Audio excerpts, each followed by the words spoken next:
Oi pessoal, tudo bem? Hoje a gente vai estar dando continuidade aos nossos vídeos da parte de custo produtivo. Hoje a gente vai fazer uma simulação, né, que vai analisar o custo da matéria-prima e o custo das ferramentas de fabricação. Nesse caso são ferramentas de corte, já que é um processo de usinagem. Haja vista que a gente está simulando, para esse caso, é um processo de torneamento, né? Então, como ele é um processo de torneamento, a gente está levando em consideração as ferramentas de corte e a matéria-prima. Lembrando que a gente vai trabalhar em relação a outros custos também no decorrer das aulas, né? A gente já fez vídeo individual sobre a parte explicando sobre o que é o custo da matéria-prima, o que são os custos referentes às ferramentas. E hoje a gente vai fazer uma simulação, né, um estudo de caso para entender melhor, né, do que se trata esses custos, né? Para o vídeo não ficar tão longo, a gente dividiu ele, né, em 4 partes, né, já que a gente vai tratar passo a passo aí dessa questão de matéria-prima e das ferramentas, né? Essa aí é o esboço, né, da peça que a gente vai estar simulando, né? Então é uma peça cilíndrica, né? Então aqui está referente ao diâmetro da peça, né? Aqui é o diâmetro, aqui é o comprimento da peça, né? Então aqui está ligado ao comprimento da peça. A gente vai estar mostrando os valores, né, referente ao comprimento e ao diâmetro da peça, referente à peça bruta, né, especificamente para o trabalho da parte da matéria-prima, né? Então aí a gente tem diâmetro e comprimento da peça para fazer essa análise do custo. A primeira coisa que a gente vai tomar como base é a quantidade de peças que vão ser fabricadas. No caso serão 100 peças fabricadas, né, com base nesse desenho passado para vocês. A dimensão bruta da peça, ela vai ter diâmetro de 2 polegadas e o comprimento dela de 85 milímetros, né? Então essa relação dessa informação da dimensão bruta ela é importante porque, como a peça ela vai passar por um processo de fabricação ligado à usinagem, ou seja, vai ter retirada de cavaco da peça para que ela venha ficar com o seu perfil final, né? Então, para ela chegar a esse perfil final indicado aqui no desenho, ela vai ter uma região que ela vai ser retirada, né? Então, essa parte aqui que eu estou marcando aqui de verde, ela vai ser retirada para poder atingir esse perfil final, como a gente mostrou nessa imagem, né? Ou seja, no processo de fabricação por usinagem, você vai ter a dimensão bruta da peça e vai ter a dimensão final da peça. Então você não vai comprar a peça na dimensão final, obviamente, ou seja, você vai comprar ela maior do que a dimensão final para que ela venha poder ser conformada por meio da usinagem para chegar a essas dimensões finais. Bom, então no caso, a dimensão bruta da peça é essa, diâmetro de 2 polegadas, o comprimento 85 milímetros por peça. Então essa é a dimensão bruta da peça, né? 2 polegadas por 85 milímetros. E aí a gente tem a dimensão final da peça. A dimensão final é referente às medidas, né, de fabricação da peça, como o caso aqui desse desenho. Aqui a gente está mostrando a dimensão final. Então a dimensão final aqui indicada a gente tem aqui 48 milímetros, que é referente ao diâmetro maior da peça. E a gente tem aqui 80 milímetros, que é referente ao comprimento da peça, né, o comprimento final da peça. Então essas são as dimensões maiores da peça quando fabricada, né?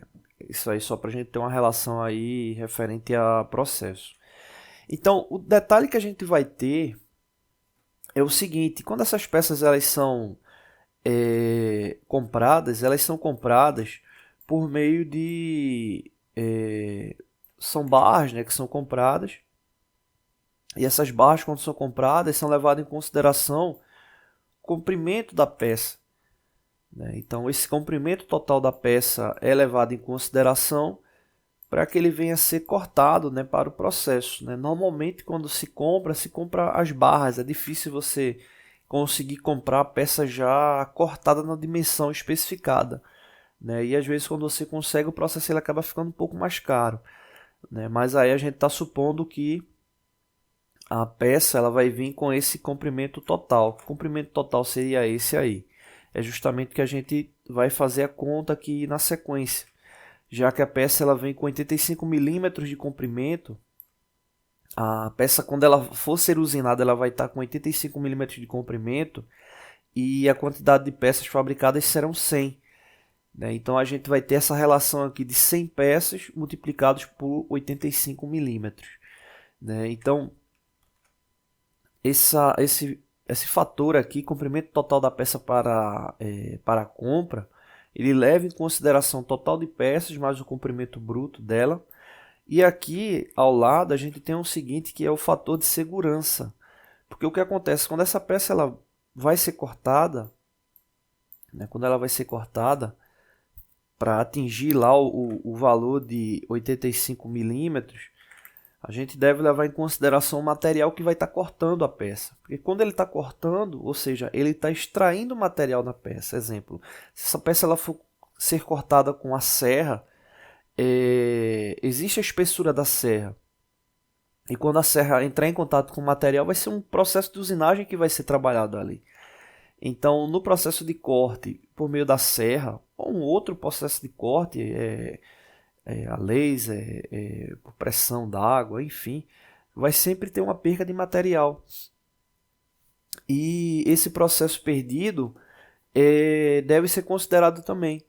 Né? Então, esse fator aqui de segurança está multiplicado por 100, esse 100 é referente à quantidade de peças, e o fator de segurança, eu estou considerando aí 6 milímetros, por quê? Eu estou considerando 3 milímetros da espessura da serra, mais 3 milímetros de desvio da serra. Né? Que desvio é esse? Às vezes quando a serra está cortando, ela não fica totalmente perpendicular, às vezes ela inclina um pouco.